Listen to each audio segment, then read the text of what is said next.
Summer 1943, Camp Crossville, Tennessee.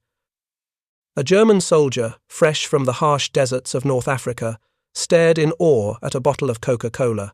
The brown liquid fizzed inside the bottle, something he had never seen before. After 2 years of fighting, surviving on dry biscuits and ersatz coffee, this sweet, carbonated drink was a miracle. What seemed like a simple treat, costing just 5 cents, symbolized everything that Nazi propaganda had denied about America. Here, prisoners would discover a reality that shattered their preconceived notions and changed their understanding of the world. As the war raged on, German soldiers captured in North Africa during the surrender of Tunisia in May 1943 were brought to American prison camps.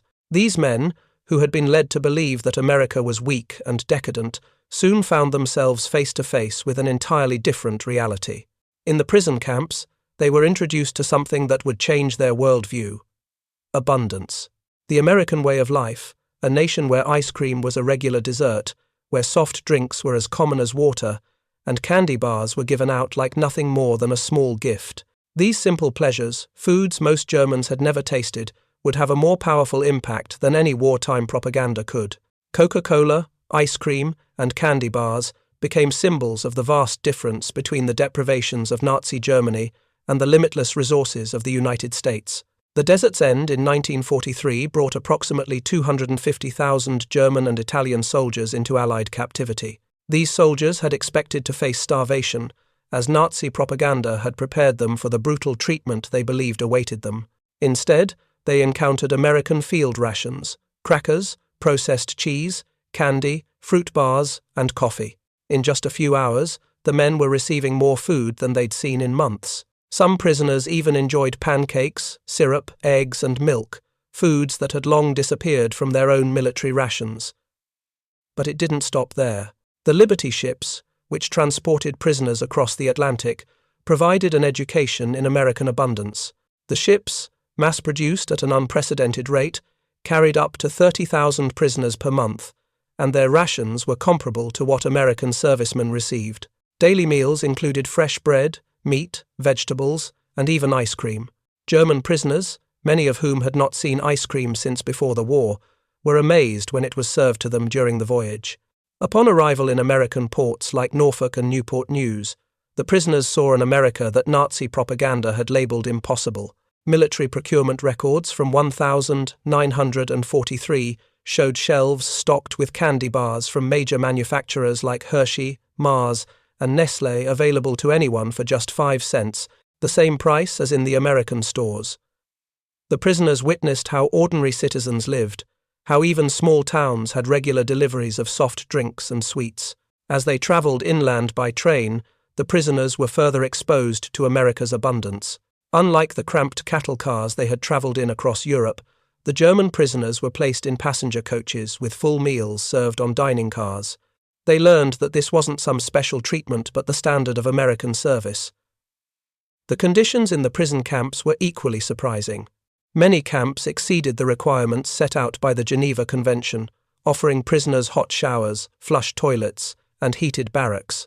But the most surprising element was the PX stores, where prisoners could purchase Coca-Cola, Pepsi, Dr. Pepper, ice cream, and even alcohol, all at incredibly low prices.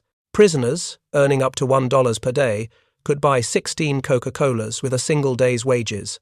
Coca-Cola, a drink that had never been available to most prisoners before, became a symbol of American industrial might. In 1943, the Coca-Cola Company produced 5 billion bottles, an extraordinary feat of logistics. These drinks were delivered to camps regularly, creating a standardization and consistency that amazed the prisoners. Ice cream was another surprise. For the German prisoners who hadn't tasted it since before the war, seeing it served casually in the camps was an unimaginable luxury. In some camps, ice cream was even made fresh on-site for events like the 4th of July, creating an atmosphere of celebration and comfort. Perhaps the most profound effect of this abundance came with sugar. In Germany, sugar was strictly rationed, with civilians receiving just 280 grams per month. In American camps, sugar sat in large bowls on the mess hall tables, available for unlimited use. Soldiers ate cakes, cookies, and pies regularly, and sweetened their coffee and tea without any hesitation. The wastefulness of sugar, when a supply was accidentally hardened due to humidity, left German prisoners stunned. The fact that it was discarded rather than salvaged highlighted a world of abundance they could not comprehend. By 1944, when many German prisoners began working in agriculture and food production across the United States, they witnessed firsthand the scale of American production. In Michigan, they picked cherries for maraschino production fruit that would top ice cream sundaes. In Colorado and Nebraska, they saw sugar beets being processed in a way that far surpassed German agricultural methods. It was clear to them that American production was so vast it could support luxuries like chocolate, Coca-Cola, and ice cream, even in wartime. By 1945, when the war was nearing its end, the German prisoners were sent back to a defeated and devastated Germany. They returned home heavier, healthier, and with an understanding of the abundance they had witnessed in American prison camps. They brought with them stories of Coca-Cola, ice cream, and a society where scarcity was unknown, while their families faced starvation. The transformation these men underwent wasn't just physical, it was ideological.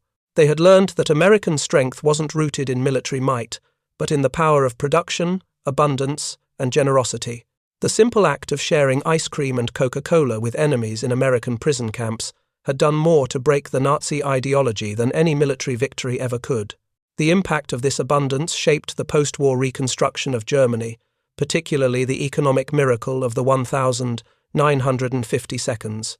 Former prisoners of war, who had witnessed firsthand the power of American industry and democracy, became advocates for a future built on production, not conquest.